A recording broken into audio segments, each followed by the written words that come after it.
Hi everyone, welcome back to the channel. So friend, इस video में हम समझने वाले हैं teaching learning materials.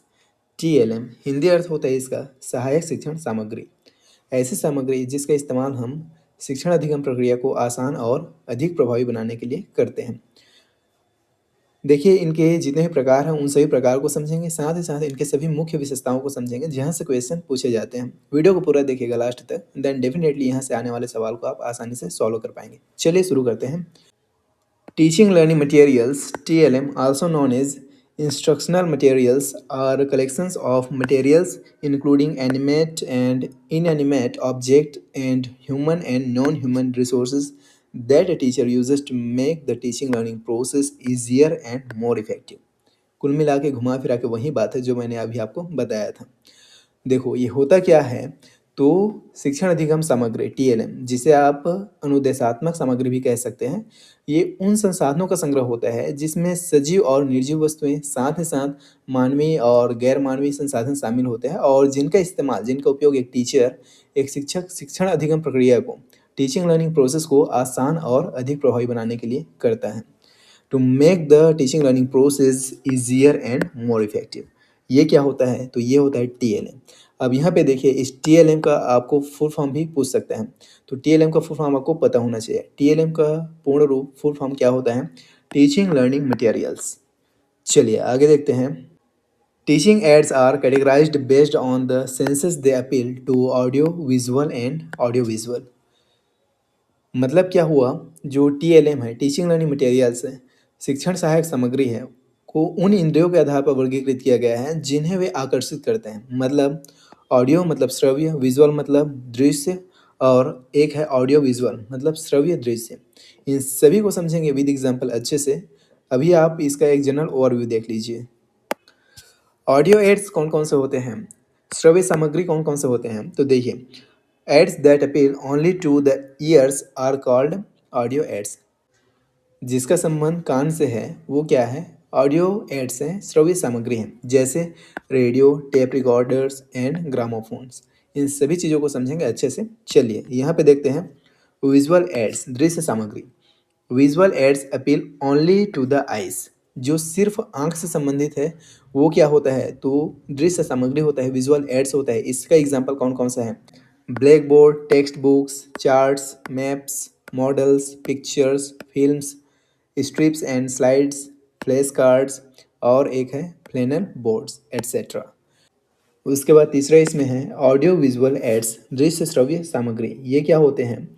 The aids which appeal to both the eyes and the ears are called audio visual ads.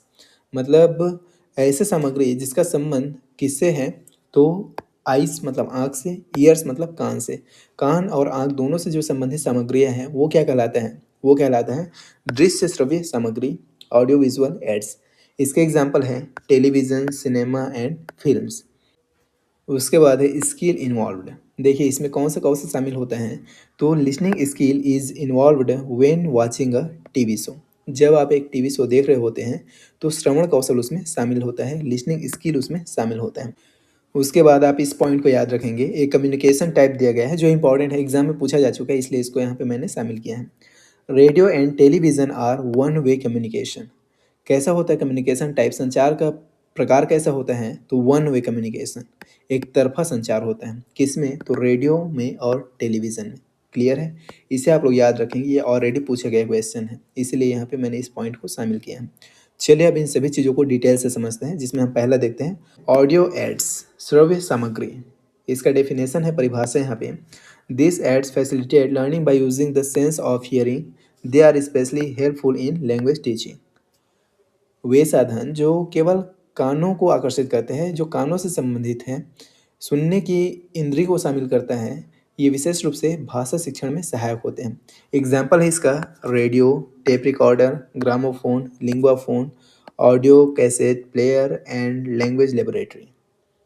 जिसमें पहला समझते हैं radio. Helps a learner get acquainted with the correct pronunciation drill. उच्चारण अभ्यास। मतलब क्या हुआ? शिक्षार्थी को सही उच्चारण अभ्यास से परिचित होने में मदद करता है, जैसे समाचार सुनना, कविताओं या कहानी का सही उच्चारण सुनना। किसके थ्रू? रेडियो के थ्रू। दूसरा है audio cassette player, DVD player. Can be well utilized by the teacher in the teaching learning process. मतलब क्या हुआ, देखिए ये क्या है, रिकॉर्ड की गई आवाज़ को बार बार सुनकर उच्चारण को सुधारने में हेल्पफुल होता है। डीवीडी प्लेयर और ऑडियो कैसेट प्लेयर, क्लियर है, जिसका उपयोग शिक्षण अधिगम प्रक्रिया में एक टीचर अच्छा से कर सकता है।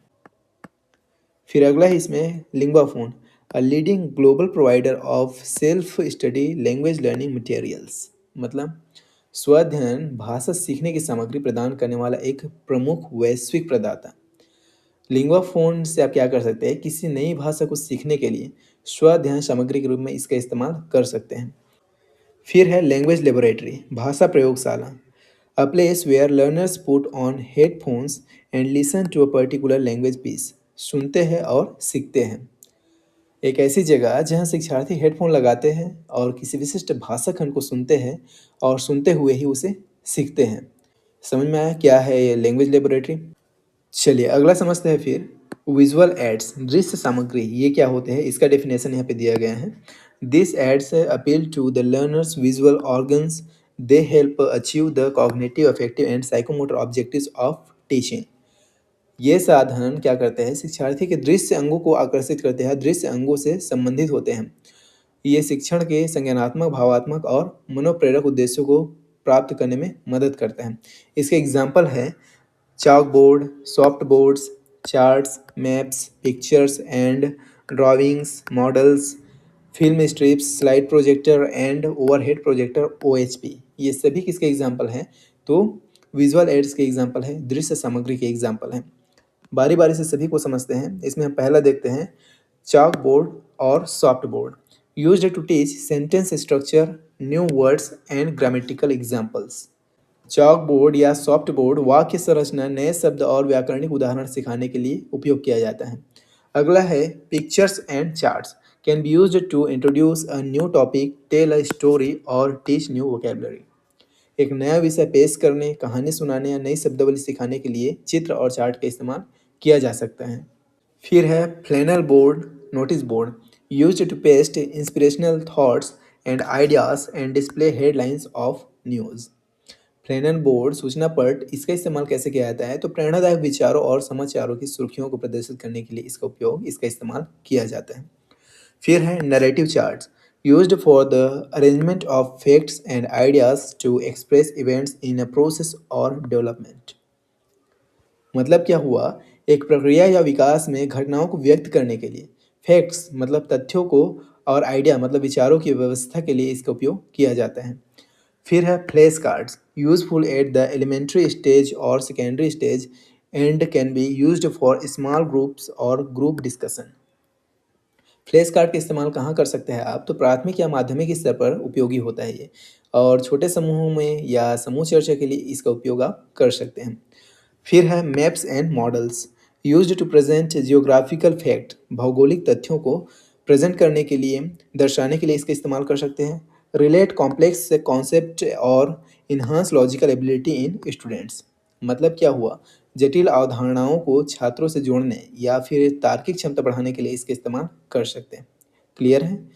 फिर आता है एक इसी में ओवरहेड प्रोजेक्टर OHP, ये भी कैसे सामग्री है, तो ये भी एक विजुअल एड है, दृश्य सामग्री है। साथ ही साथ ओवरहेड प्रोजेक्टर के बारे में भी समझ लीजिए। इसके थ्रू आप किसी पार्ट को, किसी चित्र को बड़ा करके दिखा सकते हैं। ये क्या होता है, ओवरहेड प्रोजेक्टर होता है, OHP होता है, और ये भी क्या है, तो ये भी एक विजुअल एड्स है, ये भी एक दृश्य सामग्री है। आई होप आपको ये सभी चीज़ें क्लियर हो गया होगा। चलिए आगे बढ़ते हैं और समझते हैं ऑडियो विजुअल एड्स ये क्या होते हैं। ऑडियो विजुअल एड्स, दृश्य श्रव्य सामग्री, हिंदी अर्थ है इसका। डेफिनेशन देखिए, this aids appeal to both the hearing and visual organs of the learners, जिसे सुन व देख सके, ये दोनों शामिल होता है, वो क्या होता है, ऑडियो विजुअल एड्स होता है। इसके एग्जांपल है टेलीविज़न मतलब TV, drama, sound motion films, cinema and film strip and slide projector. ये सभी किसके एग्जांपल हैं, तो ऑडियो विजुअल एड्स, दृश्य श्रव्य सामग्री के ये एग्जाम्पल हैं। क्लियर है? चलिए इसमें पहला समझते हैं television, TV. Watching television employees both visual and hearing sensors. मतलब क्या हुआ, देखते समय दृश्य और श्रवण दोनों सेंसर का उपयोग किया जाता है, दोनों इंद्रियों का इस्तेमाल किया जाता है। टीवी के थ्रू आप क्या कर सकते हैं, किसी विषय से संबंधित, किसी सब्जेक्ट से संबंधित शैक्षणिक वीडियो दिखा सकते हैं जिसे छात्र देखते और सुनते दोनों हैं। फिर है सिनेमा और motion picture. Help in stimulating imagination and mental imagery can be used as a vehicle of thoughts and a means of clarifying ideas। मतलब क्या हुआ इसका? तो कल्पना और मानसिक चित्रण को प्रोत्साहित करने में मदद करता है। विचारों को स्पष्ट करने के साधन के रूप में इसका इस्तेमाल आप कर सकते हैं। किसका? तो सिनेमा और मोशन पिक्चर का। फिर अगला है इसमें film strip and slide projector. Film strips are sequence of transparent still pictures with individual frames supplemented with audio recordings.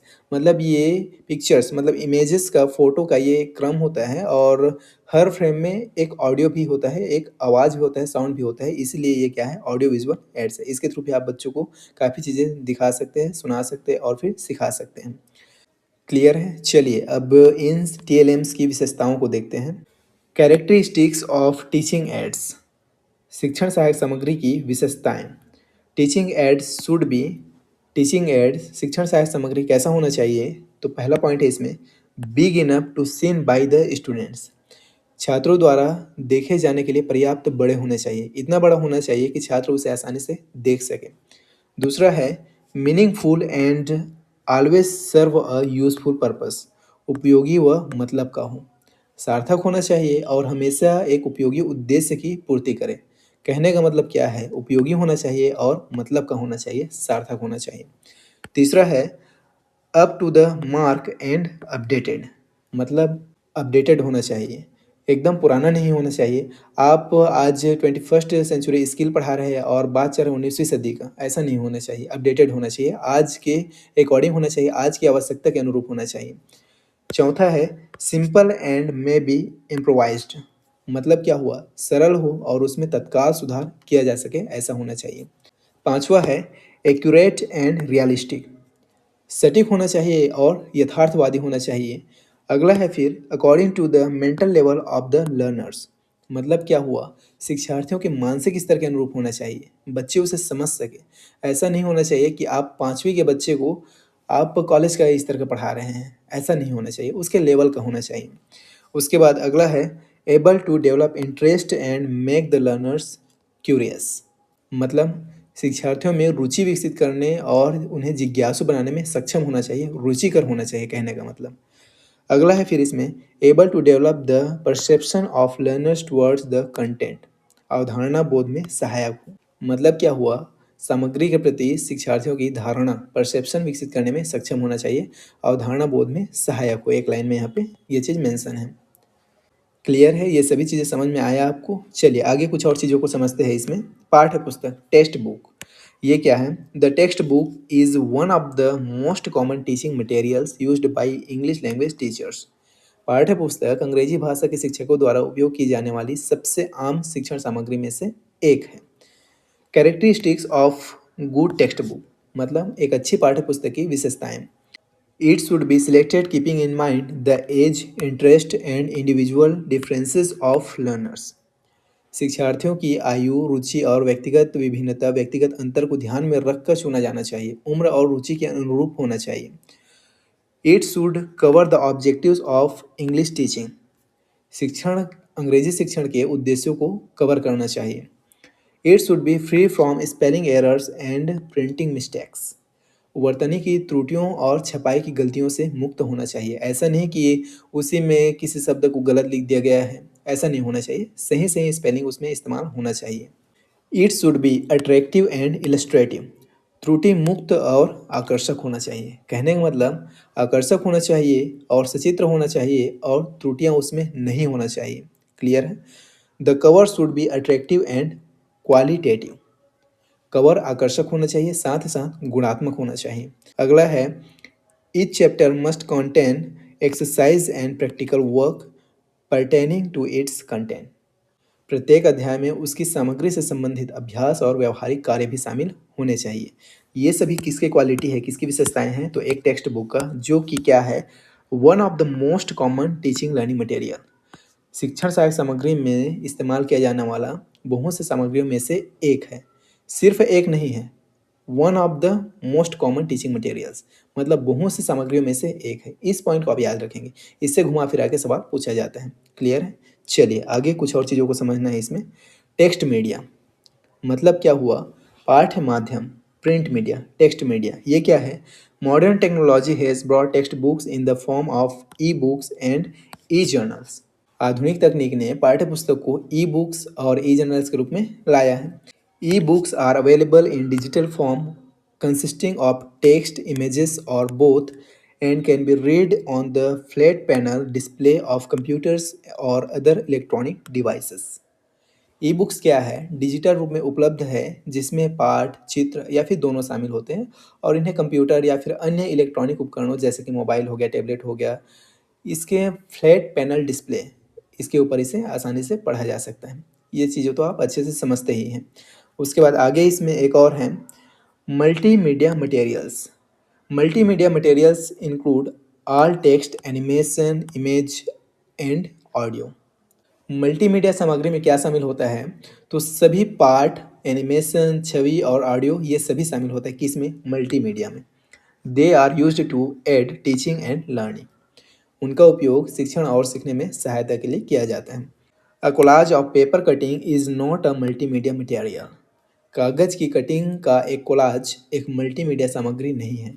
इस पॉइंट को यहाँ पे इसलिए शामिल किया हूँ क्योंकि ये ऐसे ही क्वेश्चन पूछा जा चुका है। क्लियर है? याद रखेंगे, अ collage of paper cutting is not a multimedia material. इसे आपको याद रखना है, ये बेहद इंपॉर्टेंट है। चलिए आगे एक पॉइंट और बचे इसमें डिस्कस करने के लिए, डायग्नोस्टिक टीचिंग, नैदानिक शिक्षण। ये क्या है? इसका मीनिंग क्या है? Diagnosis means to know the cause. नैदानिक का मतलब, डायग्नोस करने का मतलब क्या है? कारण को जानना। फिर है प्रोसेस, इसकी प्रक्रिया को समझते हैं। It is the process in which the failure, deficiencies, difficulties of children are detected. यह वह प्रक्रिया है जिसमें बच्चों की विफलता, कमी, कठिनाइयों का पता लगाया जाता है ताकि उसमें सुधार किया जा सके, ताकि उसमें इम्प्रूवमेंट किया जा सके। इसके लिए बेहद ज़रूरी होता है कारण को जानना। इसका मतलब ही क्या होता है? टू नो द कॉज, मतलब कारण को जानना कि बच्चे फेल क्यों हो रहे हैं, कि बच्चे में कमी क्यों है, बच्चे को सीखने में कठिनाई क्यों हो रहा है। इन कारणों को जानना ताकि उसका निदान किया जा सके, उसको ठीक किया जा सके, उसको सुधारा जा सके, उसमें इम्प्रूव किया जा सके। ये होता है डायग्नोस्टिक टीचिंग, नैदानिक शिक्षण। क्लियर है? आई होप आपको ये चीज़ भी क्लियरली समझ में आ गया होगा। तो इस वीडियो में इतना ही डिस्कस करेंगे। देखिए, आपके इंग्लिश पेडागोजी से संबंधित ये 12वां क्लास है। ऑलरेडी 11 क्लास अपलोड किया जा चुका है। अगर आपने उन क्लासेस को नहीं देखा है तो यहाँ ऊपर आई बटन में आपको प्लेलिस्ट का लिंक शो हो रहा होगा, उस पर क्लिक करके आप उन क्लासेस को भी देख सकते हैं। और आगे 1-2 क्लास और आएगा, देन आपका इंग्लिश पेडागोजी का सेक्शन कंप्लीट हो जाएगा। उसके बाद हम एमसीक्यू की प्रैक्टिस करेंगे, प्रीवियस ईयर क्वेश्चन की प्रैक्टिस करेंगे और कुछ ग्रामर को भी हम आपको बताएंगे। उसके लिए आप लोग तैयार रहिएगा। ये वीडियो कैसा लगा कमेंट में बताइएगा। पसंद आए तो लाइक कर सकते हैं। तैयारी कर रहे हैं सीजीटेट एग्जाम का या छत्तीसगढ़ में शिक्षा भर्ती एग्जाम का, तो चैनल को सब्सक्राइब करके जुड़ सकते हैं। बाकी हम आपसे मिलते हैं नेक्स्ट वीडियो में। तब तक के लिए अपना ख्याल रखें। बाय।